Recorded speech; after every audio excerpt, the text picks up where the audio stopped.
Hello, everybody, and welcome to the Tip of the Ice-Burgh podcast, a proud affiliate of the Hockey News. I'm your host, Nick Belsky, joined as always by Nick Horwat, and there's some interesting news happening surrounding the Penguins, specifically their front office in Kyle Dubas and head coach Mike Sullivan. We'll talk about the quote-unquote rift that is growing between the two and what is driving a sand wedge between the new president of hockey operations. I don't know if we can even say new at this point. It's been a year, but the newest president of hockey operations / general manager and the obvious veteran head coach who potentially could be going into his 10th season as head coach of the Pittsburgh Penguins. And after that, we're going to talk a little bit about some of the UFAs and RFAs coming up for the Pittsburgh Penguins.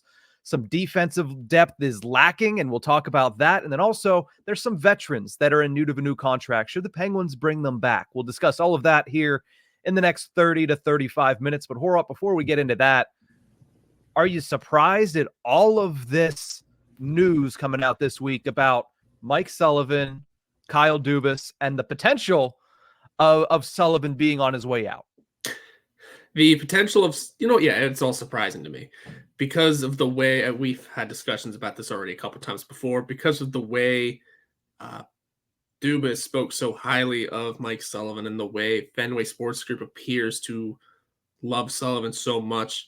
The fact that these rumors, whether they be pure rumors or there's something there, it is a little surprising. I think. And normally when there's smoke, there is fire. You have to figure that. So maybe there is something stewing around. And I think this little quote unquote rift or power struggle that might be taking place within the organization is something to behold, something to surely keep an eye on. I mean, you do have to figure that it kind of makes sense. I think Sullivan has been known to kind of be stubborn at times with certain things. And Dubas is coming in and wanting to build the team in his image. If that includes swapping out assistant coaches, which is what it most likely seems, Sullivan just has to be okay with that. And we'll discuss more in a few minutes here. But I think overall, this is a little surprising, but also not if you look at the details. And if you look at the grand scheme of things, it's also not. But now, at the end of the day, I'm a little shocked by it.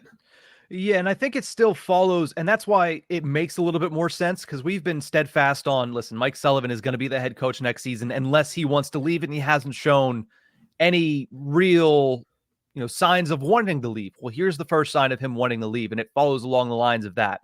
Penguins aren't going to fire Mike Sullivan. That's just not going to happen. But the fact that there's a power struggle now, the fact that there's another team that has been, as Elliot Friedman put it, really interested in a big swing at head coach, whether that's John Cooper of the Tampa Bay Lightning or he named Mike Sullivan of the Pittsburgh Penguins. Like you mentioned, when there's smoke, there's fire. And now not only is it Nick Kypreos, who we always take with a grain of salt, but now you throw in Frank Saravalli of the Daily Faceoff. We'll get to what he said, and Elliot Friedman of 32 Thoughts and Sportsnet. We'll get to what he said as well. But once you start to get it around and everybody's not saying flat out, this doesn't seem real. I mean, Elliot Friedman was the closest to that, saying it's surprising to him, and it would still be a surprise if Mike Sullivan is not the head coach of the Penguins, but there's something there. And when you say that there's something there, that tells you that some of this other reporting is also probably going down the right road. And the reporting that we're referencing, obviously the big one, is from Frank Saravalli. He said on Daily Faceoff Live this past Tuesday that there's a bit of a power struggle between Kyle Dubas and Mike Sullivan. Dubas wants to make changes to the coaching staff, i.e. Todd Reirden and Mike Vellucci potentially, but Sullivan has been resistant. I'm sorry. What's the hierarchy here? I thought the president of hockey operations and general manager both sat above the head coach, but apparently there's room for discussion here, and I think this is one of very few, probably could count on one hand, organizations where that could even be possible. Yeah, what's weird is that it absolutely could be possible here because of the way, like you're right, president and general manager usually have final say in certain things over the head coach. You got to remember in Pittsburgh, though, the head coach and the ownership group, which is probably the one or two heads above Kyle Dubas in this situation, those two see eye to eye, the ownership and the head coach. So if the head coach is gonna pull some strings here, if he feels like he has that power and has that ability, then why wouldn't he do it? Why wouldn't he try and build the team in his image? For what it's worth, it seems like Mike Sullivan could make a great front office face one day if he ever wants to leave the bench side. But I can see how a power struggle would form with that sort of whenever Fenway cemented Mike Sullivan's contract in 2 years ahead of time for 3 more seasons. Yeah, if you're Mike Sullivan, you're going to feel like you're pretty solid. That your job security is pretty well locked up. I mean, you have to figure Fenway decided to change the management group over the head coaching group whenever. Maybe that was the right move and the right idea to swap Ron Hextall for Kyle Dubas. But in the same vein, whenever an ownership group comes in, you don't think they also want to put in their people. They kept Mike Sullivan around for a reason. And for what it's worth, they probably brought in Kyle because they thought he would do the same thing. And now after a season, maybe Kyle still wants to keep Mike Sullivan, but it's those other names. It's those Todd Reardons. It's the Mike Vellucci's. I don't know about the rest of the assistant coaches. I don't know what their status really is. They're not as front-facing as, these two specifically because they run the power play, the defense, and the penalty kill and the offense, respectively. Those are the 2 big names. And I think Andy Cioto's done a good job as the goaltending coach. So I really don't know if he's going anywhere. But it's going to be those 2. It's going to be those 2 that are the front lines of who these assistant coach changes might be centered around, and who knows what happens. And it's not good that Mike Sullivan looks at Todd Reardon and goes, I could keep him around.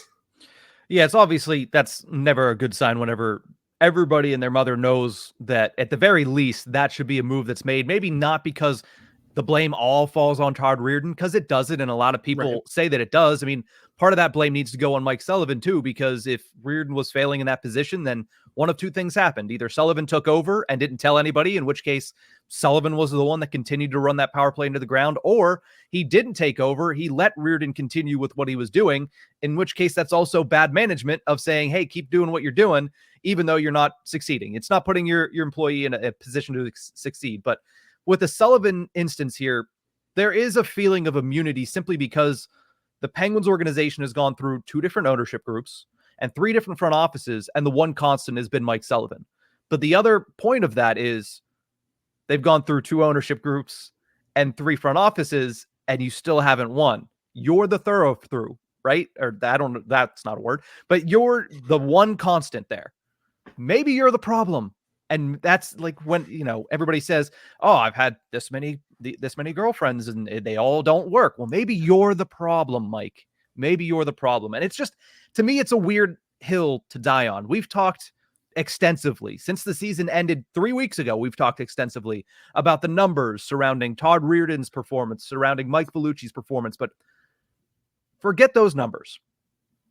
4 years with these assistants, 2 first-round losses, 2 missed postseasons. That's all you have to say. These are assistant coaches in the National Hockey League. They don't have a long shelf life. Neither do head coaches, but Mike Sullivan has kind of subverted that expectation. Now with the assistants, listen, if you want your assistants to stay, if you're going to die on that hill, then you're going to die on that hill, because the Penguins need some change behind the bench. And if Sullivan's dying on the hill of protecting Todd Reardon, I'm just not sure that shows that I should have a lot of faith in his evaluation skills as far as his assistants. It's like you said, you got to look for the most common denominator. That's where it's all leading to. And man, yeah, Reardon's numbers just this year alone are enough to, I mean, if he wasn't at the end of his contract, like we're all assuming here, he would have been fired midway through the season, right? Those numbers were porous from the start, from the get-go. Whenever you're given 4 to 5 future Hall of Famers on one power play unit, and it's 30th in the league, and worse from what it was last year. Mike Sullivan, during last year's locker cleanout, Mike Sullivan went to bat for just a complete mid power play. He got angry whenever someone asked about it. This time around, it got worse. And to still, he didn't go to bat for it this year, but to still have faith in the one most likely running it and setting it up and putting the certain lines together and the system and whatever. That's not good anymore. That's not how it should be. You're going to need it. Unless Todd Reirden told you, Mike Sullivan, unless Todd Reirden came to Mike Sullivan and the ownership group and the management group and said, I'm going to do these changes. Here's my plan for next season. And outlines a completely different look. There's no reason why he should stick around. And if that is what he did, then whenever he's extended or whenever he comes back, whenever that announcement comes through, that needs to be part of the announcements. That needs to be a big part of he plans on changing. Boom. There you go. And also, as when it comes to the most common denominator, sometimes they'll tell you I plan on changing and they don't. So best of luck. Yeah, when it comes to Mike Sullivan, it's also a weird situation because he had somewhat of a hand in the hiring of Kyle Dubas. But here's the thing. It was rumored and discussed about the rift between Sullivan and Ron Hextall. Now there's rumors of a rift between Sullivan and Dubas. Dubas and Hextall are two very different human beings. Oh, yeah. Just in every sense of the word. If Mike Sullivan continues to have these problems, he just has a power problem, right? He just has a power problem. And eventually every head coach runs out of leeway. How many times has Peter Laviolette been fired? He's considered one of the better coaches of the modern era. How many times did Mike Babcock get fired? Not for being weirdly Mike like other stuff, but how many times did good coaches get fired in this league? Gerard Gallant is considered a pretty good coach in this league. He's been fired seemingly 30 times from every team. Like it's what it seems like. Every coach has a shelf life. And if you're going to continue to be an issue, and if you're going to continue to try to make it your way or the highway, at some point somebody has to put their foot down, and this could get worse before it gets better. But at the end of the day, if he's dying on the hill of Todd Reirden, it is just, I keep going back to that. That is a weird hill to die on after a historic run that has turned very sour for Mike Sullivan as head coach of the Penguins. But this is only the beginning of this story. We might get a resolution at some point, but it's not going to be anytime soon. We'll have to wait and see what happens with that. And obviously, anytime there's assistant coach news from the Penguins, that would be a semi-resolution to see who won that power struggle. And if it's retaining Reirden, that sends a very bad message to the fan base that the president of hockey operations and general manager doesn't have as much power of the head coach as he should. But, again, that remains to be seen. We'll keep an eye on that story as it develops. But we're going to take a quick break. When we come back, let's talk about some of the players on the ice. The defensive depth, if you look at Cap Friendly, it is outside of the top 6 players. There's nobody signed, really. And we'll talk about that after the break.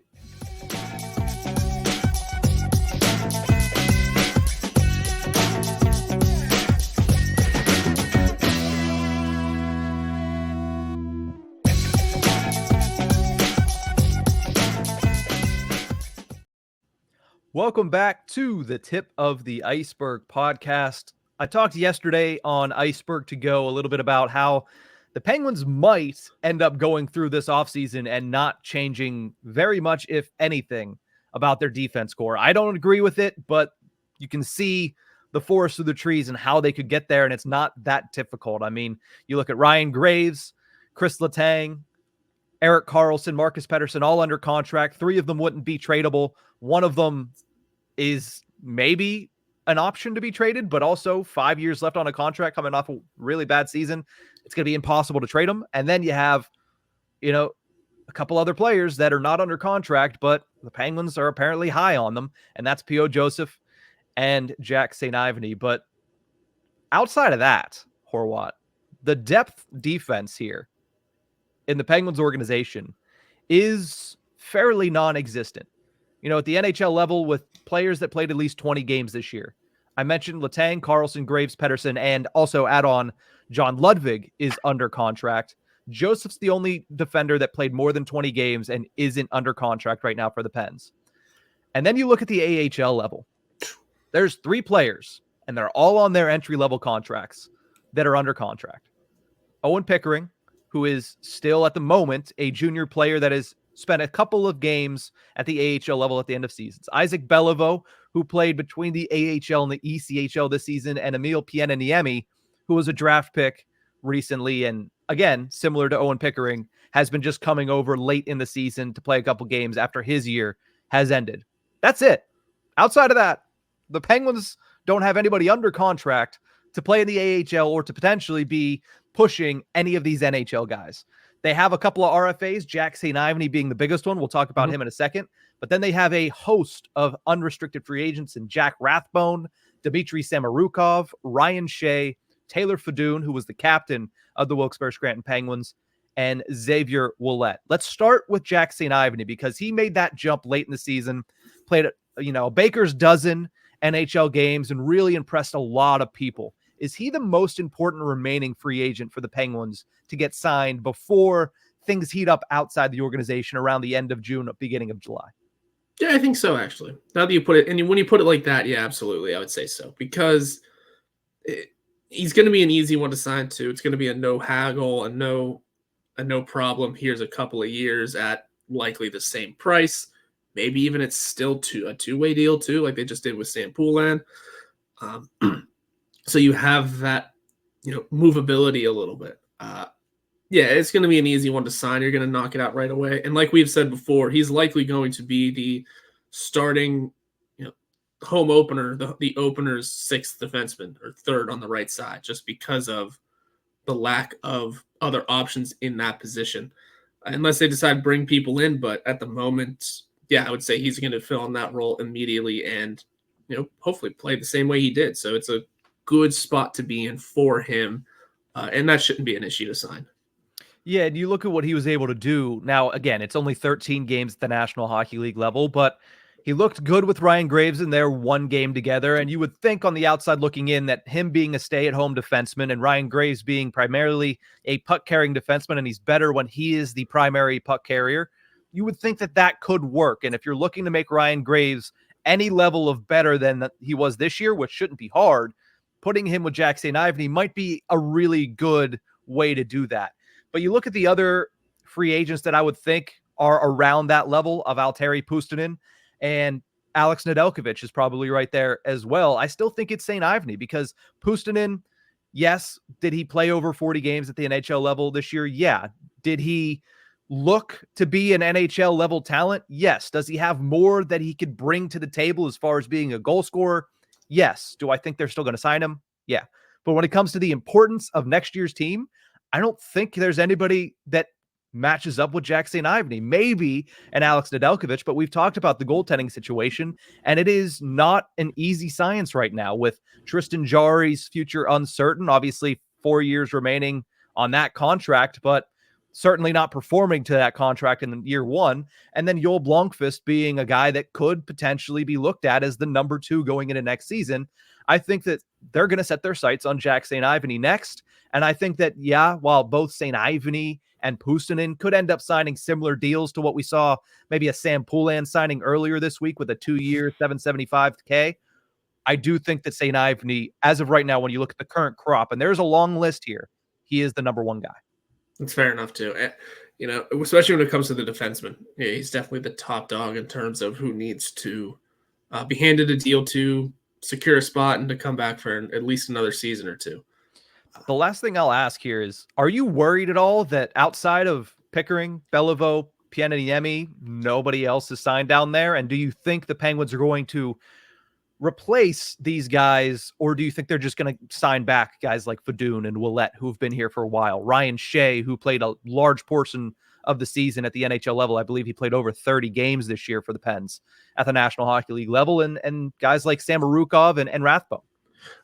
No, I'm not that worried because they're easy deals to sign, A, and B, they're, for most of them at least, they're just at this point middling AHL guys. Taylor Fedun probably doesn't have, he also might retire soon. I forget what his future kind of looks like. But like Xavier Ouellet isn't going to make a jump to the NHL again, I think. I think that trail has kind of ended. Last season may have been a chance, but an unfortunate timing of an injury. Samorukov was called up but never played. Jack Rathbone is also only 24 and might battle for a spot down the line. Things kind of have to open up for him on the left side, but I could see that. I could see them re-signing him for a couple seasons or a season just to sort of gauge if he has that ability. Ryan Shea, they're going to nail down too. I think that's going to be an easy contract to sign. Maybe it's an NHL deal again, much like what he just had. I mean, they're going to be easy deals to sign, and if they don't return, you, as the fan, won't notice much.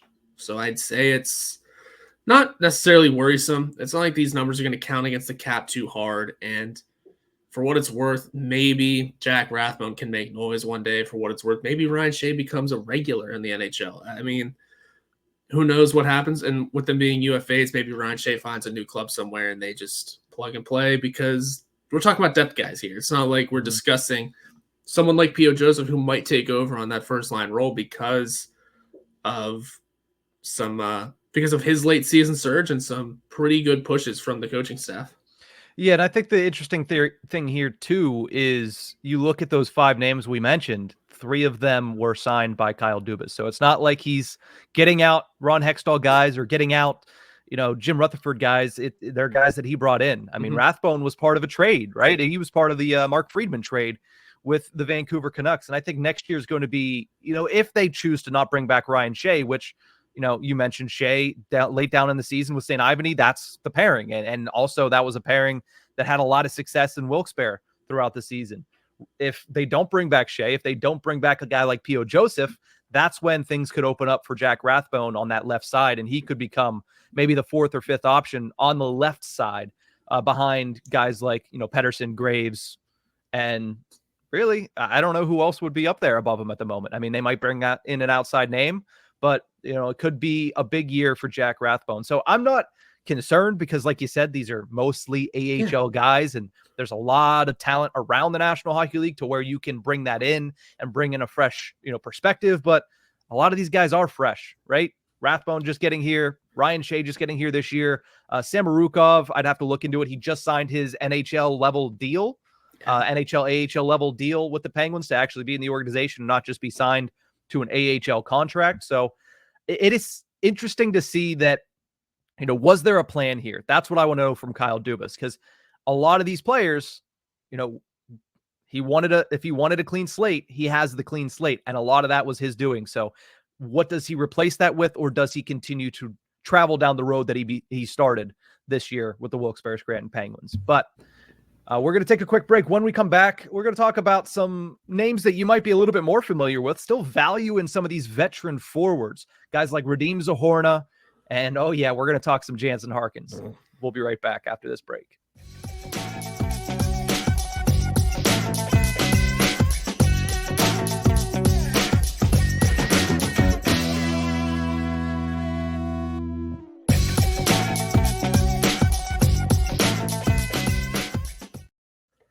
Welcome back to the Tip of the Ice-Burgh podcast. I'm Nick Belsky. That's Nick Horwat. And the Penguins, they got a lot of business to attend to this summer, and they have a directive from their president of hockey operations to get younger. But they did have a heavy veteran presence at the AHL. For most of the season, they had to sit guys because they had reached the veteran maximum, according to the AHL, which is players that had played over, I believe it was 240 something professional games, whether that's AHL and NHL combined. But they had a lot of veterans at the American Hockey League level. A few were traded. Alex Nylander was traded to the Columbus Blue Jackets. Rem Pitlick was traded to the Chicago Blackhawks. But a few have contracts up. And we're talking about guys like Radim Zohorna, Vinny Hinostroza, Jansen Harkins, and a guy like Emil Bemstrom, whose contract is up, but he is a restricted free agent. Horwat, which of those 4 would you want to see the Penguins bring back next season? Which ones were they again? I was like a little dose and thinking of something. You're good. Zohorna, Hinostroza, Harkins, and Bemstrom. It helps that I really don't want any of them back. That'll help. If anything, I would say Hinostroza, just because I don't feel like I don't want to say he didn't get a proper shake. There were definitely guys that deserved to be in the lineup ahead of him. But from what he showed in his short time, I can remember he came up in his first recall and looked decent enough to play. I mean, he was getting reps with Sidney Crosby in training camp. And seems to be able to keep up pretty well. In his 14 games, he has a his 14 games at the NHL level with the Penguins this year, a goal and 2 assists. I think that one goal came in like the first 2 games or something like that. He had a goal and an assist in his debut for the Pens against San Jose in that 10 to whatever it was win. So okay, so who didn't score that game? Yeah, exactly. Still, I mean, and also I forget how old he is now too, but there's different factors that could play into Vinny Hinostroza coming back or leaving. Like I said, when it comes to those 4, I'm not worried about any of them really. Emil Bemstrom's an upcoming RFA, so maybe that kind of means you don't have much of a choice, but to at least offer him something. But for what it's worth, I mean, if he was to come back, I'd say he's coming back as a 13th forward guy, and we already had the discussion of what Jesse Puljujarvi brings and that whole situation. So at the end of the day, I'm going to say Hinostroza is my answer, but maybe we just didn't see enough from Bemstrom, but also I was looking into it. He played 24 games. It sure didn't feel like it. Yeah, it didn't. And that's the thing with Bemstrom. I mean, he's an RFA. He's only 24 years old. So that does fit along the lines of getting younger if you're the Penguins, keeping younger legs around the organization. But he's not a guy that should stay at the NHL level all season long. He's not a guy that should be in the lineup no matter what. He's not a guy that, in my opinion, over those 24 games, impressed me at all. I know he scored, I think it was 3 goals in total, which means thankfully that 6 doesn't turn into a third in the future. Ooh. But, at the end of the day, he's not moving the needle. He didn't. At any moment of those, I mean, maybe he won on his breakaway goal against the New York Rangers. That's the one needle mover moment that he had. But outside of that, he was non-existent for 23 other games. So I'm not concerned about them bringing him back. Maybe they do bring him back as that AHL, NHL tweener, and that's what you end up doing with a guy like Emil Bemstrom. But, he's a guy that you traded, a 6th rounder and Alex Nylander for. I'm not incredibly worried about that. And yes, people will say, yeah, but Alex Nylander went on to have a really good end of the season with Columbus. Yet he was given power play 1 opportunities. And what did he show when he was with the Penguins? Nothing. And whether that's because it was Sullivan, whether that was because who he was playing with, it just wasn't working. So what does it matter that you give up a guy that had ran out of opportunities? It doesn't. So I'm not overly concerned about will they, won't they with Emil Bemstrom. I think that he's young enough and still has some growing to do that maybe you bring him back and you give him an opportunity to grow a little bit, perhaps at the AHL level, if you can get him through waivers and let him start the season down there and try to build back up to where he can be. He has a good shot where he can be a good 4th line, maybe at a best 3rd line player. But again, there's other players in the organization, Ponomarev, Koivunen. We've said these names copious amounts of times that I'd rather see get an opportunity over Emil Bemstrom. The other name that you mentioned there is Hinostroza. That's the only other one I'd want back. Yeah. So Horna, in every single stint that he's had, is just vastly unimpressive. He was fine for the first, 10 games that he played this season. And after that, it was the same exact thing. He dropped off a cliff. They brought him back up because he was playing well at the Wilkes-Barre-Scranton level late in the season. He played 2 games, and guess what? He was worse than Bemstrom. Bemstrom was a non-factor. Zahorna was a factor, but in a negative way. So I would say they should be done with Zahorna and Jansen Harkins. If you play that many games and you don't score a single goal, like his lone contribution was a shootout winner in Montreal. Great moment for him. But if your only contributions are that and a lot of social media pictures, then you probably shouldn't be brought back to the organization. Yeah. Sure, offense isn't the name of his game. Okay, look at his AHL numbers, though. Those are nuts. His AHL numbers are ridiculous. So clearly he knows how to play the game of hockey. He knows how to score to some degree. He just can't do it at the NHL level. Yeah, and for whatever reason, maybe. And don't get me wrong, there were times where absolutely he could have buried something, or maybe just got a bad bounce, or maybe just got a bad this, got a bad that. Like he was also probably one of the unluckiest players on the roster on certain nights. But sometimes you just need that luck too. And if you're not carrying that to the NHL level, then there's nothing we can do for you. I mean, no doubt, like we can all agree, he earned his spot out of camp and out of training camp after the Penguins picked him up on waivers. No doubt he earned his spot. He had speed. He looked good with whoever he was playing with. But the second the regular season started and he solidified his role, it was over. He lasted. There was a good couple of games to start the year. I forget when he picked up those 4 assists, but that was it for him. That was it. And then when the Penguins did eventually send it back to the AHL, guess what he did? He found some scoring touch. He played like 14 games, scored 12 points. He knows how to do it. It just has never, ever translated to the NHL for some reason. Even with the Jets, only 13 goals in 199 games. That's career, by the way. So 13 goals in 199 minus 45. Yeah. No, I mean, and the thing was, early in the season, it just seemed like Jansen Harkins wasn't up to NHL speed. Like, he seemed like he was a step behind everything, and he was playing on a line with Nola Chari and Jeff Carter. So, like he was playing. I mean, he started the year on the 3rd line with Lars Zeller, and I forget who. Drew O'Connor was on the left side at that point, and he didn't look up to speed with them.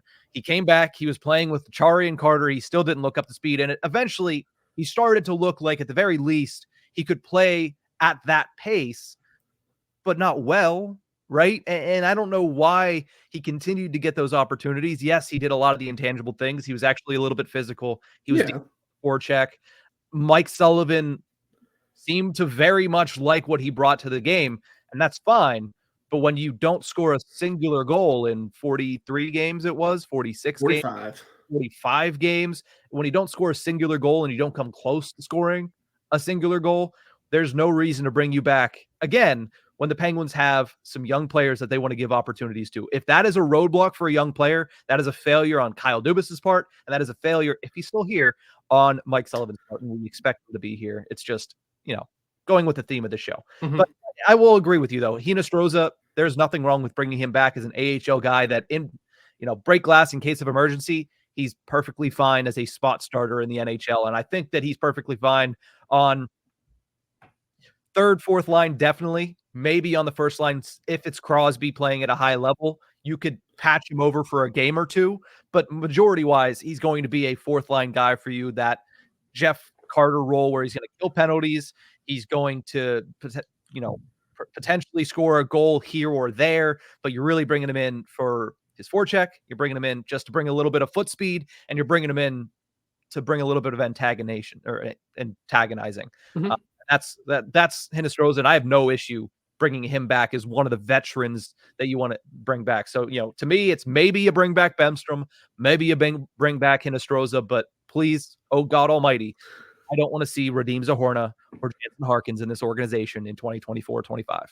No, none of us do. If there's anything that's playing into Emil Bemstrom's side, it is that he's the youngest of those 4 that we just discussed. And an RFA. And if there's anything playing against Hinostroza out of these 4 that we just discussed, he's the oldest. We do have to keep in mind all summer long Kyle Dubas' plan, which is to get younger. So re-signing a 24-year-old who may have potential to do something. I mean, Emil Bemstrom's numbers in the NHL aren't awful. You have to remember he played for a very bad Columbus Blue Jackets team. Yeah, he has a couple 20-point seasons to his name. Couple 20-point seasons isn't totally terrible, especially having, remember, like we just said, a couple 20-point seasons at 24. So he's been in the league for quite a while. 228 career games at the NHL level. That's nothing to scoff at. I get he was on a bad team, but still, you have to appreciate that he's been able to do that. So maybe he's got that rolling for him in the eyes of management, and that he's got the experience. He is still only 24 and can grow on that. Whereas Hinostroza, going to be 31 at some point. That doesn't help in the terms of getting younger. So we'll see where it goes. And plus that little bit of veteran presence in the AHL, because who knows what that team's going to look like. The AHL discussions are going to be quite interesting this year for those that really do care, because who knows who they hire as coaching staff. Yeah. And Jason Spezza said in that release that they're trying to build a winner down there. They're trying to build a good team down there.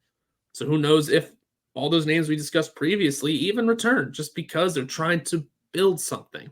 And maybe you build it around with Hinostroza in the lineup. Maybe you build it around with Emil Bemstrom in that lineup.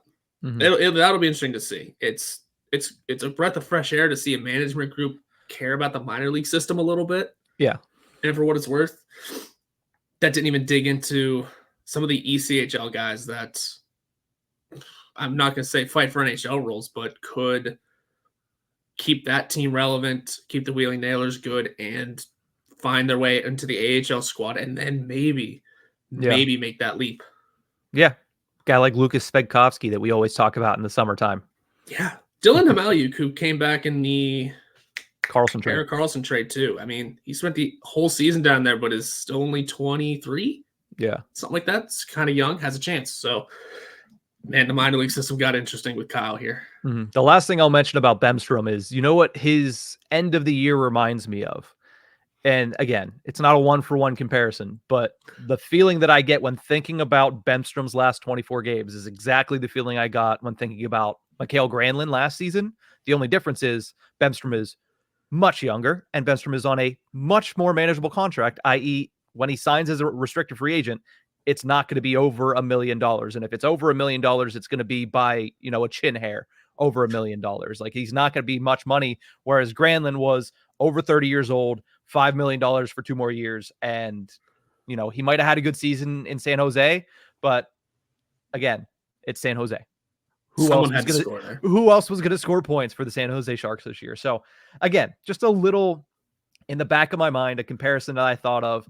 Maybe Bemstrom ends up doing that and shows out for the AHL Wilkes-Barre Scranton Penguins, and maybe that sets him on the right course to being an effective bottom 6 player. So you know what? I'm not going to even say maybe. Bring back Emil Bemstrom. I can't believe that I've gotten to this point, but bring him back, start him at the AHL, and see what he can develop into. That's where I'm at with it.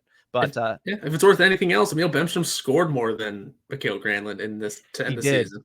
He did. Mikael Granlund had 1 garbage time goal and I believe a loss or a very big win. It was a big win over the Flyers. So to be fair, I believe one of Bemstrom's 3 goals were in a big win over the Flyers too. But hey, either way. Trying to think. It was the game that Rust got injured. There were a lot of goal scorers in that game that were a little different. So, nonetheless, that's going to do it for this episode of the Tip of the Ice-Burgh podcast. Thank you guys so much for tuning in. Remember, you can find us on YouTube at Inside the Penguins or anywhere you get your podcast from. We'll see you guys next time.